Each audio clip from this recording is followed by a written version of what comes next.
Today I want to do something a little different. I'm going to talk about some of the jobs I've had over the years before becoming an actor, because I came to it later in life, and some after. So let's begin. I've got a list because there's quite a few, and I'm sure I forget lots of them, probably some important ones, but they just keep coming to me as I remember, and I just had to stop somewhere. The first one is, I think all of my siblings and I have 4 siblings, worked at the private hospital that my mother was a matron at. I did just basic cleaning, sweeping, all that kind of stuff. I think we probably all worked there. I think we all did, pretty sure we all did. Probably doing similar jobs, almost certainly. Another job I had while I was at school was, I started while I was at school, was working in service stations or petrol stations or gas stations, whatever you call it in your part of the world. Then it was, full service. You'd go out there, you'd pump the gas, and you would clean the windscreen and check the oil and pump up the tires and all sorts of stuff like that. I carried on doing that after I left school as well, as extra income, or sometimes as my only income. And I quite enjoyed it, actually. I quite enjoyed it. Some other jobs I had include, I worked at a place called Clark Rubber. That was the name of the shop. It was kind of, I guess it had a whole lot of rubber stuff. It had rubber swimming pools and all that. And we used to cut foam with a kind of jigsaw blade, and just a variety of things like that, hoses and things of that nature. I can't remember exactly much about it, but what I do remember, I do have fond memories of it. I worked in a hardware shop. That was, as well as the nuts and bolts and things, there was big sheets of timber and 4x2s and all that kind of stuff as well. And it got quite physical at times, and I quite enjoyed that. I have good memories of that too. One I don't have such good memories of is I tried to sell pots and pans door to door, and that was a nightmare. I think only if you ever presented in front of about 2 people. And I had that cliche of the suitcase with all your products in it. That's what I had. That was, I guess, so against my nature. I'm not a hard sell kind of guy, and I think you need that salesman in you to be able to be successful at something like that. But yeah, that was a disaster. I remember working at a Chinese restaurant. I was mainly washing dishes, but I did advance to making some entrees and desserts. That was until the Bomb Alaska incident and the fire and things. It wasn't a big fire, but at Bomb Alaska, I was setting a light before it was being taken out. Got away from me, shall we say. Okay. Another thing I had when I was at school was, now you have, certainly in the UK, I don't know about other places, but you have bins to collect clothing to give to charities. But when I was growing up in Australia, I had a job for a while, and you'd take around bags to people, knock on their door and say, hey, can you fill this bag with clothes for charity or people in need or something like that. And I think I got paid on when they went to collect them, if there was a bag full of clothes or not. I can't remember. Not sure I was great at that either. My friend Nick, who I think got me onto it, well, I'm very grateful to him for that. I think he was much better at it than I was. Um, I worked at a place called Chemical Resources. I'm sure it's still not there. I'm sure it's not there anymore. And we used to mix feed and vitamins or vitamins and all sorts of chemicals for animals like horses and things like that. And that was, I met some really fun people there, and we used to have a lot of fun doing things we shouldn't be doing at work, let me put it that way. So it was good fun.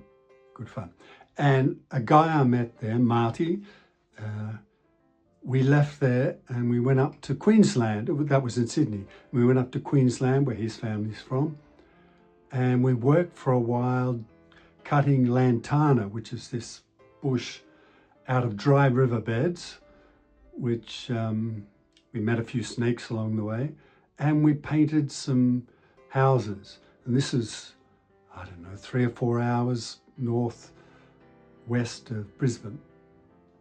And that was fun for a while. Let's see, what else? I tried network marketing a few times. And I know, and I'm not very good at it, so it wasn't very successful. But I keep coming back to it because I know some people think it's an easy money mentality, but it's actually a give your life choice mentality. I think that's the way most people come at it, is that if you can build residual income somehow, then you have more choices in life to do things you want. But it's not a great system, I don't think. And again, you have to be successful, you have to have a certain personality, which I don't have. So, but I always like the idea of that residual income giving you freedom to choose in life. Because when it comes down to it, having choice is really everything, isn't it? I think so. Even if you make lots of choices which don't work out, like a lot of these jobs I'm mentioning, that's okay, just keep trying. I worked as an assistant for this lady in this marketing company. And the only thing I remember is what we were doing is photographical mechanical transfers. And it was for putting images on magazine pages and things like that. So we were mapping out pages and putting images on, and I was just assisting. I think I was basically just doing this photographical mechanical transfer thing, which was a bit like a big scanner, but I don't remember much. Oh, I had a job making legs for snooker tables. What you'd do is you'd glue the bits of wood together and set them in vices, and you'd set them aside for I don't know how long. Then you put them on this lathe. They'd spin around at incredible great speeds, and the lathes had a I don't know what they call them, but like a template, and it would follow it around, and the blade would follow that and cut out the shape of the leg. And then they would go to the varnishing people to finish them off. I'm glad I didn't work in the varnishing shop, because I'm not sure that would have been good, especially way back then, for health and safety reasons. I'm sure those poor people were breathing in lots of stuff they shouldn't have been. And one other thing about that was sometimes the wood we glued together wasn't that great, so occasionally, not very often, but occasionally, one of those legs that was spinning around in the lathe would just shoot off. Yeah, the good old days, eh? I worked as a landscape gardener's labourer for a while. That was good, outside, good physical work. Yeah, I probably did other labouring jobs from time to time, but I did help a good friend of mine, John, Well, I tried to help him on plumbing jobs, but I was absolutely useless at it. And I'm sure I cost him more money than he earned on some of those jobs. I remember one in particular where he pointed out where you should walk across the roof. And of course I missed one, and you know, it's a bit like one of those comedy routines. My legs went through the roof. Yeah, he wasn't too happy about that, but he was such a sweet-natured man that he was good about it. Haven't seen him in a long time. What else have I got on here? I studied a lot of things. I don't know, I guess I have a short attention span, I don't know, but I think a lot, and I'm sure there's more I'm going to mention jobs, but I study things, but then I'd lose interest. An example would be, I read a book called Lucy, and it was about the remains of the oldest remains of a human that we had at the time. And it was a great book. It was a mixture of giving you that scientific information in a way that you understood and told like a story, like a novel almost. So it was easy to follow along. It gripped you and it was interesting. So I thought, oh, archaeology for me. So I signed up for a course and I started doing it. And as soon as I got into reading all the textbooks and stuff like that, that has never been a strength of mine. Once I get into that sort of thing, I guess that I just lose interest. And I guess that's an indication that when there's a story around it, I'm interested. So maybe that's a nod to, you know, later becoming an actor and then a filmmaker, that was where my heart was, in the story. And I studied a business degree for a year at a university in Western Sydney, and I passed everything okay, which is a miracle because I just, you know, was partying a lot and my heart wasn't in it. Same thing, as soon as you start reading those textbooks and things, it just, my will just dissipates. So I guess it was never for me, but I had to try because, I don't know, you can't rule things out unless you try, I suppose. But yeah. I did do one postgraduate course when I got into computing, which I'll come to, that I got a distinction in. And that was because I had some interest in it at the time, and it wasn't like a traditional course. It was, you had to create your own methodology, which is kind of like creating your own story, maybe another indication. And the guy who was running the course was wonderfully quirky and intelligent and interesting chap. So, and that always helps. It always helps a lot. And he actually invited me to, if I wanted to become a tutor when he changed to a different university, but I was already veering off onto another path again by then. So, yeah. Traditional education, I don't think I've ever done particularly well at, except maybe when I was a bit younger, I probably did okay, but it's not me. It took me a long, long time to work that out though. But when I'm doing things in a manner which I can connect with, you know, I pick things up and I run with them and it's all good. I suspect there's a lot of people like that.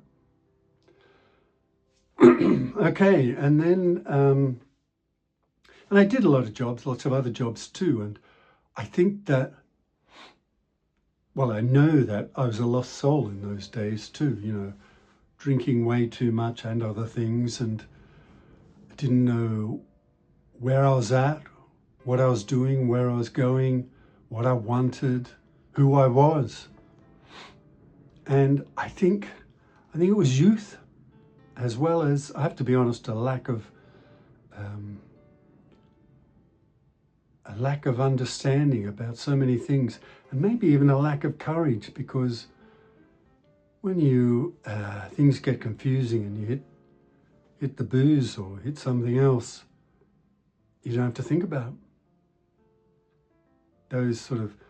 That turmoil kind of goes away temporarily, and then you have to keep doing it. But yeah, I was just lost. And my brother suggested to me, look at computing, big software programming. So that's what I did. I did a 6-month course, did well, and then wrote to a bunch of people and said, hey, give me a job. And Macquarie Bank in Sydney gave me a job. I worked there for about 4 or 5 years, and I really enjoyed it. A good bunch of people, and we were working on systems for bonds and bills, and later I worked on systems for futures and options, and it was interesting. It was mentally challenging, and I enjoyed that. It also led me, I worked for them for a year in New Zealand as more of a managing the technology sort of things over there, but I had a great time, met some great people. And that led me to, I did some other jobs. I worked for a company called, I can't remember. Mike, if you're watching this, that company where we did some work on voice recognition systems, and we were testing them on the trading floor at the Sydney Futures Exchange. So things have come along a long way since then, but that was 35 years ago. It's taken a while, hasn't it, to get good voice recognition systems. And that led on to one Christmas, my brother, who had a software company with offices in several countries at the time, asked me if I wanted to go manage the office in Bulgaria. I said yes, and I went there for 3 or 4 years. I had a wonderful time. I got to say, I was managing highly intelligent people, highly capable people, and it wasn't difficult because they were highly motivated as well, and they got on with it, and they were creative, ambitious, and really good fun to be with. So I had a great time. I met some great people outside of work as well. And I have many fond memories of working in Bulgaria with Bulgarians. And that's when I was in Bulgaria, that the change happened in my life, that I acted for the first time. And that, as I think I mentioned in a prior video, was like a flick of a switch for me, and took my life in another direction, even though it took a long time for me to allow that to come to the surface. Since becoming an actor, I've it's been 20 years of hanging on by a thread, sometimes a tenuous thread, but it's made me, as an actor and a filmmaker, made me happier than I've ever been in work, even though it's incredibly stressful at times because you're trying to survive. But it's the right choice, the best choice I've ever made.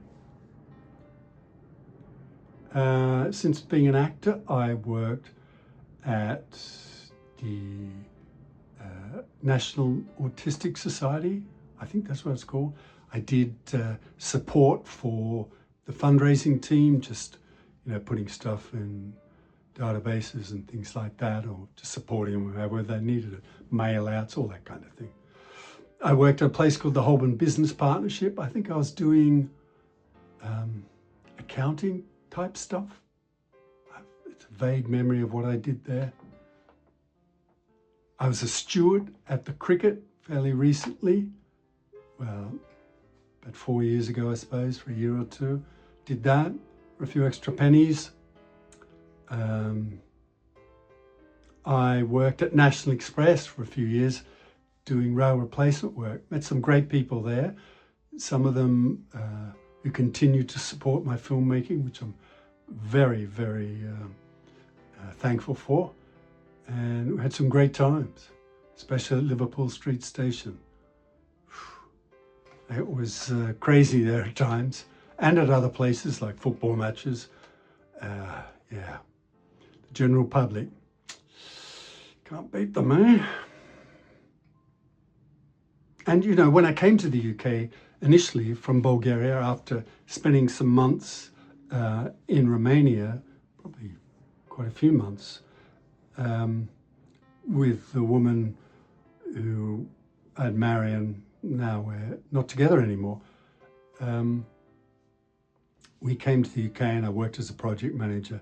I became a Prince 2 practitioner, of those who know what that is. It's just like a qualification for project management.